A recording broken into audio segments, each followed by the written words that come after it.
आदरणीय प्रियंका गांधी जी यहीं सक्रिय हैं और उनकी सक्रियता भी मायने रखती है। महिलाएं स्वतःस्फूर्त ढंग से मैंने कन्विंसिंग भी कर रही हैं अपनी वक्त से आना चाहिए। यहाँ तो इंटर पास लोग पता नहीं इंटर पास भी कि नहीं ह्यूमन रिसोर्स मिनिस्ट्री संभालने लगते हैं।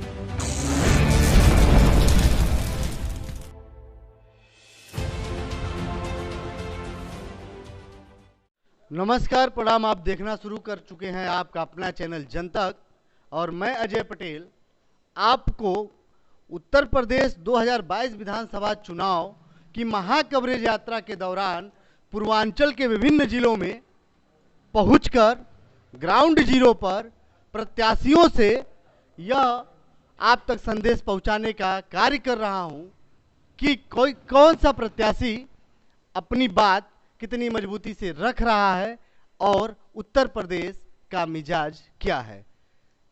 इसी यात्रा के दौरान आपने इसके पहले भी गोरखपुर शहर से प्रत्याशिता की जब दौड़ में थी कांग्रेस पार्टी की तरफ से प्रसिद्ध कवित्री पूर्व उपाध्यक्ष गोरखपुर विश्वविद्यालय की डॉक्टर चेतना पांडे जी, और आज वह कांग्रेस की प्रत्याशी के तौर पर सीधे सीधे उत्तर प्रदेश के मुख्यमंत्री योगी आदित्यनाथ को टक्कर देती हुई नजर आ रही हैं। इनका क्या दावा है, कितनी मजबूत पा रही है कांग्रेस अपने आप को गोरखपुर सदर में, इन सभी चीज़ों पर हम बात करेंगे पूरी बेबाकी के साथ, क्योंकि छात्र नेता बेबाक ही होते हैं। और इस चर्चा को हम शुरू करके बात करके यह जानने का प्रयास करेंगे कि गोरखपुर शहर विधानसभा का मिजाज क्या है कांग्रेस की दृष्टिकोण से। बहुत बहुत स्वागत है दीदी आपका। धन्यवाद भाई। और दूसरी बार मैं आपका स्वागत करने का सौभाग्य पा रहा हूं और मैंने आपको शुभकामना भी पहले दिया था और आप कांग्रेस की आधिकारिक प्रत्याशी हुई, तो बात यहीं से शुरू करते हैं। पर्चा दाखिला के दिन गोरखपुर की राजनीति में बहुत उठापटक हुआ और पूरा प्रयास किया गया, आपको लाइव आना पड़ा। क्या प्रकरण रहा, थोड़ा बताने का प्रयास करें हमारे दर्शकों को और अपने मतदाताओं को। देखिए, जिस दिन स्क्रूटनिंग वाला दिन था उस दिन ये होता है कि एक बार फिर से जांच होती है पर्चे की, कहीं कुछ रहना गया हो, उसके लिए बुलाया गया था। और ये था कि जो तिथि थी उस तिथि को उपस्थित होना था। समय का जिक्र नहीं था उस पर कि कितने बजे से कितने बजे तक उपस्थित होना है। तो सामान्य तौर पे ऑफिस आवर्स 9 से 5 या 10 से 5 होते हैं। हम लोग 10 बजे वहाँ उपस्थित हो गए थे और प्रत्याशियों का नाम ले लेके बुलाया जा रहा था। जिसका जब क्रम आ रहा था वो अपने डॉक्यूमेंट्स के साथ वहाँ उपस्थित हो रहा था। तो मुझे जब बुलाया गया तो उस समय 11 बजे से ज़्यादा का समय था। मैं अंदर गई तो मुझसे ये कहा गया कि चूंकि 11 बजे तक का ही समय निर्धारित था और आप 11 बजे के बाद आ रही हैं, इसलिए आपका पर्चा स्वीकार नहीं किया जा सकता। मैंने कहा कहीं इस पर जिक्र नहीं था। पहली बात, जो कागज़ हम लोग को जारी हुआ था, जो सूचना हम लोग के पास प्रेषित की गई थी, उस कागज़ पर कहीं किसी समय का जिक्र नहीं था। और अगर जिक्र होता भी तो भी मैं 10 बजे उपस्थित हो गई थी। अब मेरा नाम कितने बजे अनाउंस होता है, इसमें मेरी कहीं कोई गलती तो है नहीं। तो इस तरह की स्थितियां बनी थी और पर्चा लगभग खारिज ही था।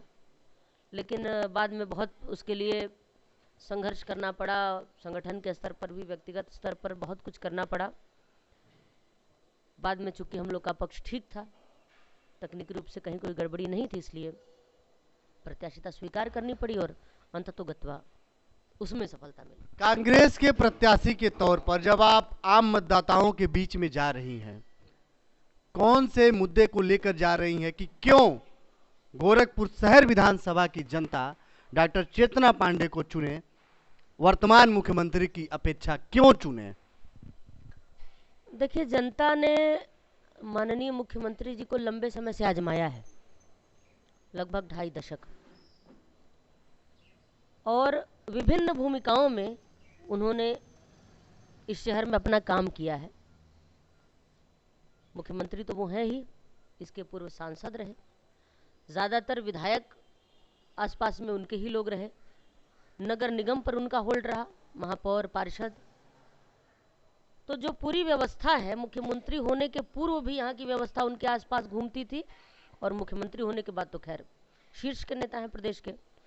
तो जनता की जो जो अपेक्षाएं थीं, जो जो उम्मीदें थीं कि ठीक है सांसद होने तक एक सीमाएं हैं, ये भी एक पक्ष है कि सांसद निधि वापस लौट जाती रही है, बहुत सारे काम ऐसे थे जो नहीं हो पाते रहे हैं, लेकिन फिर भी जनता की जो एक्सपेक्टेशन रही होगी, जो उम्मीद रही होगी कि अब तो मुख्यमंत्री बन रहे हैं, अब तो कायाकल्प ही हो जाएगा, तो वैसी सारी चीज़ें हो नहीं पाई।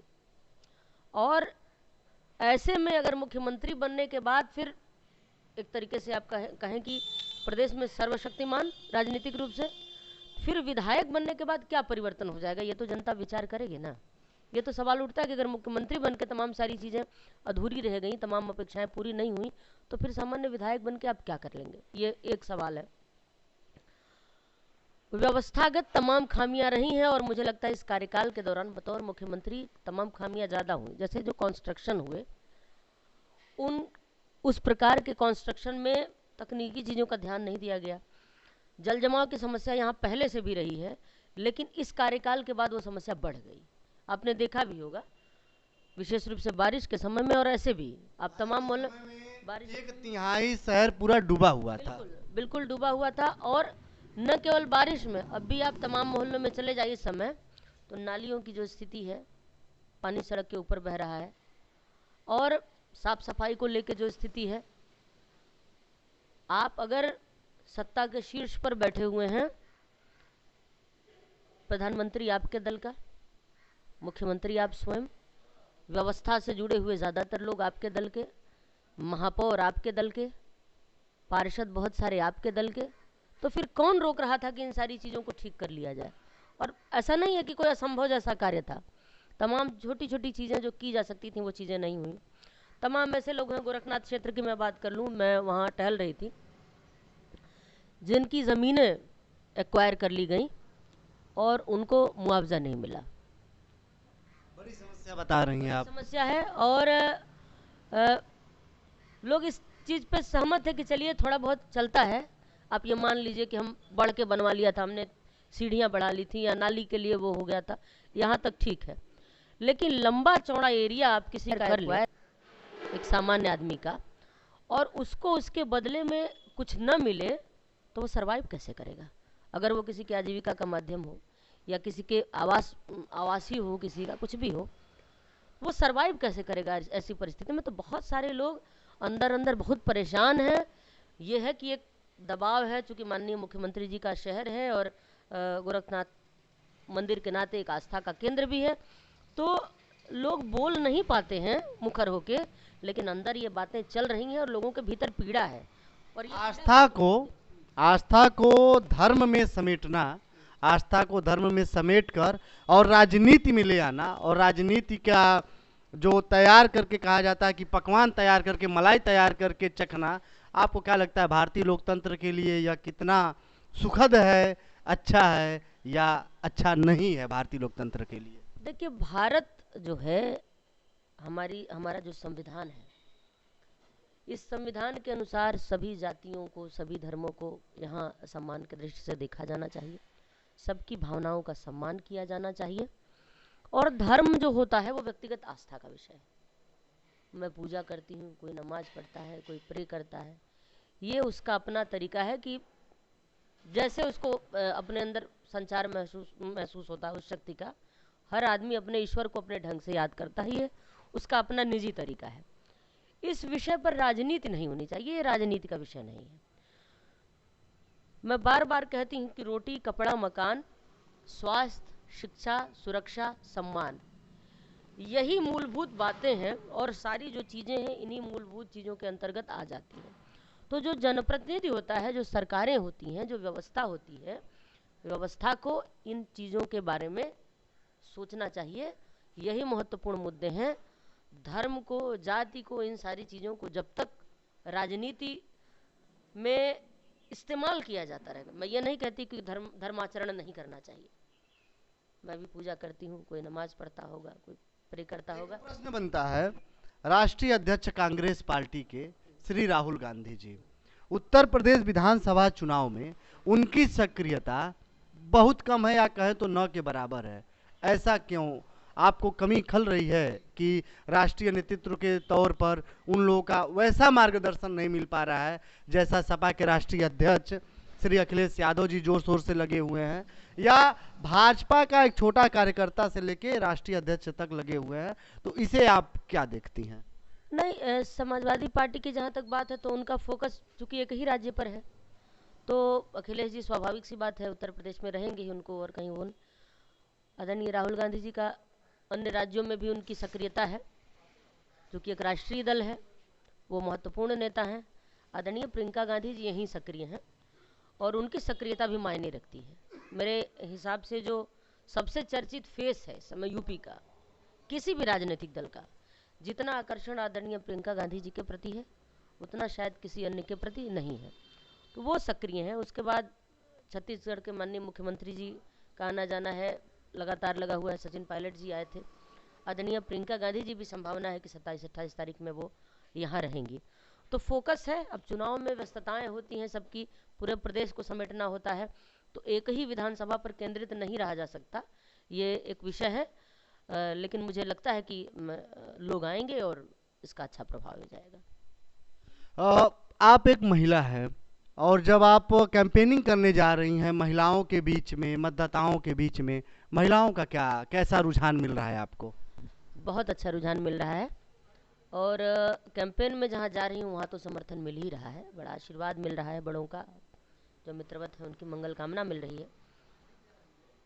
महिलाएं स्वतःस्फूर्त ढंग से मैंने कन्विंसिंग भी कर रही हैं अपनी व्यवस्था के अनुसार, बिना मुझसे कुछ संसाधन मांगे, बिना मुझसे कहे, बिना कोई अपेक्षा के, निस्वार्थ भाव से तमाम ऐसी लड़कियां, तमाम ऐसी महिलाएं, तमाम ऐसे नौजवान अपने अपने ढंग से, अपने मोटरसाइकिल से, अपने पैदल चलते हुए, अपने साइकिल से, वो अपने ढंग से, चाहे सोशल मीडिया के माध्यम से हो, वो अपना अपना काम अपने ढंग से कर रहे हैं। मुझसे कह भी रहे हैं कि कोई आवश्यकता होगी तो बताइएगा, कोई बात होगी तो बताइएगा।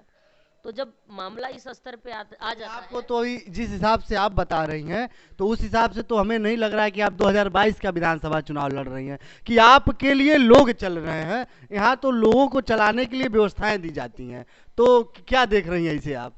देखिए कुछ हद तक तो व्यवस्था देखनी होती है, सबकी अपनी सीमाएं होती हैं, लेकिन लोग अपने मर्जी से भी लगे हुए हैं, ये मेरे लिए सकारात्मक बात है। जब लोग आपके लिए दुआ करने लगें, प्रार्थना करने लगें, आशीर्वाद देने लगें, आपसे बिना बताए आपके लिए काम करने लगें, तो परिणाम नारायण जानते हैं क्या होगा, लेकिन जो कुछ है बड़ा सकारात्मक है, और मेरे अंदर से ये भावना जाग रही है कि कहीं कुछ मंगलकारी होने वाला है।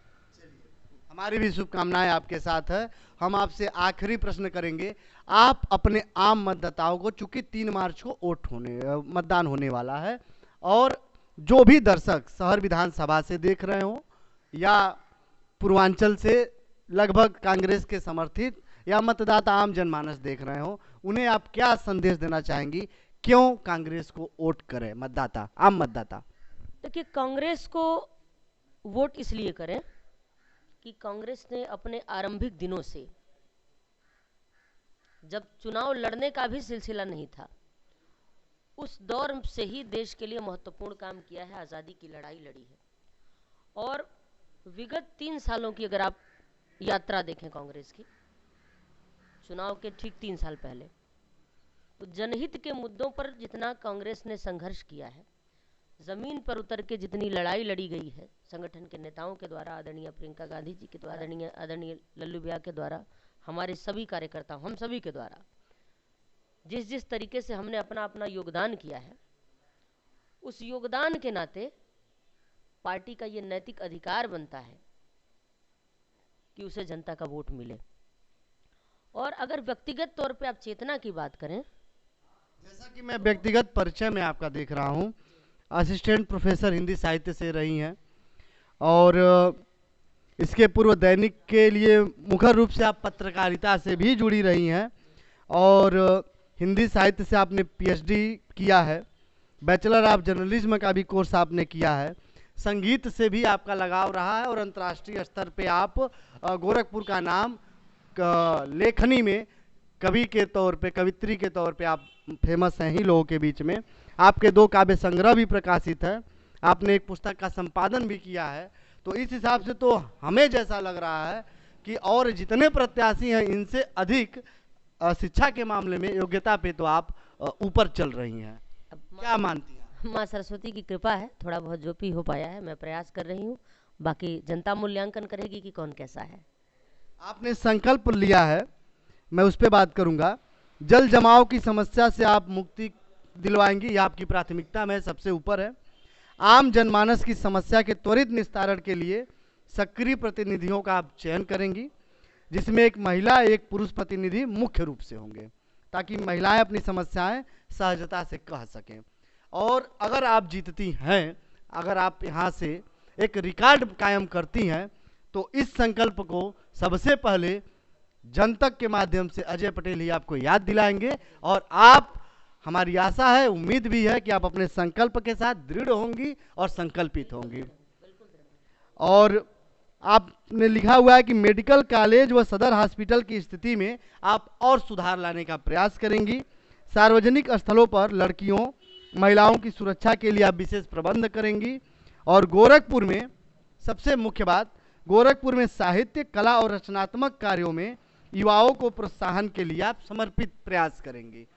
एक मुद्दा हो रहा है, एनटीपीसी अभी जो परीक्षा हुआ था, पूरा खास कर पूर्वी राज्यों में उत्तर प्रदेश और बिहार के युवा सरकारी नौकरियों पे ज़्यादा निर्भर होते हैं। लाठी डंडा बजा, आंदोलन करना पड़ा, सरकार को फिर बैकफुट पे आना पड़ा। रोजगार के मामले में कांग्रेस क्या करेगी, चेतना पांडे क्या करेंगी? देखिए, कांग्रेस ने तो हमेशा से रोजगार दिया है, और सरकारी नौकरियों में जो लोग हैं या उस व्यवस्था को जो लोग समझते हैं, वो मानते हैं कि सरकारी नौकरियां देने के मामले में या कर्मचारियों के हित के मामले में कांग्रेस सबसे ज़्यादा ठीक रही है। राजस्थान के मुख्यमंत्री ने अभी वहाँ के जो पुराने कर्मचारी पेंशन का जो मामला था उसे बहाल कर दिया।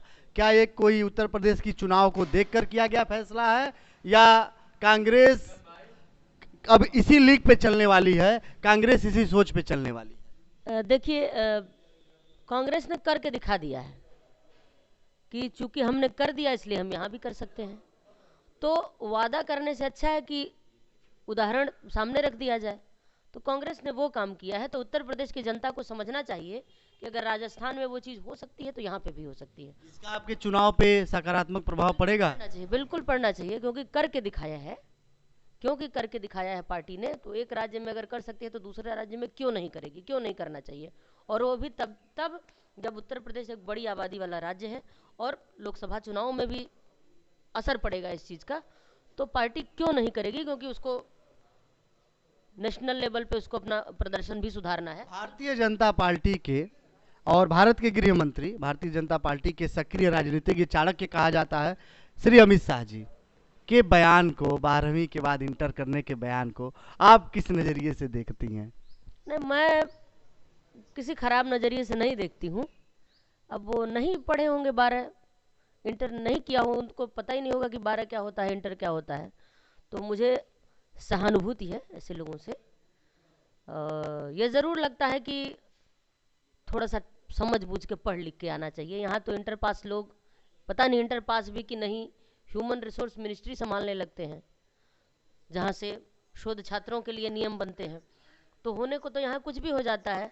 मुझे दया आती है ऐसी परिस्थितियों पे, जब बिल्कुल कुछ न जानने वाले लोग बहुत महत्वपूर्ण पदों पे होते हैं। तो थोड़ा सा ज्ञान विकसित करना चाहिए, और सभी दलों को ये सोचना चाहिए कि हम जिस व्यक्ति को उस काम के लिए रख रहे हैं, मंत्री बना रहे हैं या जो भी बना रहे हैं, वो व्यक्ति उस चीज़ को समझ पा रहा है कि नहीं समझ पा रहा है। चुनाव के लिए आपको हमारे तरफ से और हमारी टीम की तरफ से बहुत ढेर सारी शुभकामनाएं। यह थी गोरखपुर सदर विधानसभा से कांग्रेस की प्रत्याशी डॉक्टर चेतना पांडे जी। आपने इनके विचारों को जाना। ऐसे ही और वीडियो के लिए आप बने रहिए जनतक पर। आप देख रहे थे अजय पटेल।